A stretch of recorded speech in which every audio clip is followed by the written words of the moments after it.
Ганц мод гал болдоггүй, ганц хүн айл болдоггүй адил ганц бактери бидний бүдүүн шулуун гидсний хэвийн бичил битний орчныг бүрдүүлж чадахгүй юм.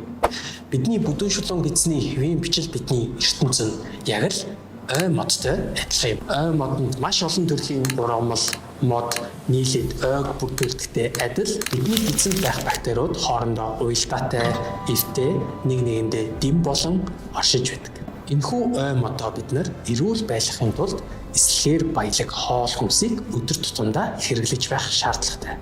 Америкийн хоол зүйчдийн гаргасан зөвлөмжөөр 7 хоногт 20-с 30 төрлийн жимсгэн хүнсний ногоо хэрэглэх хэрэгтэй. 20-с 30 ширхэг биш 7 хоногт 20-с 30 төрөл юм шүү.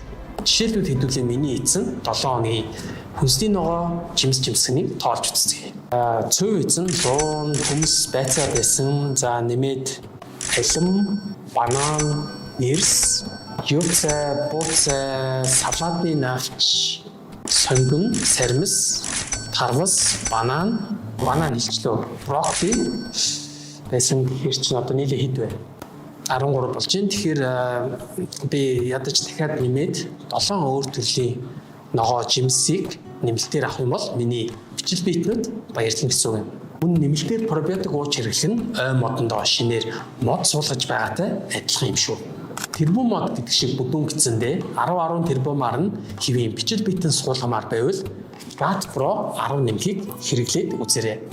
Учир нь GAT Pro 10 нэмэх нь өмнө 10 тэрбум агуулгатай байсан бол одоо энэ 10 нэмэх нь 24 тэрбум хэвийн бичил биетнийг нэг савлгаанд агуулдаг болсон байна. Улам болуулаа таны төлөө GAT Pro 10 нэмэх ашигтай бактери.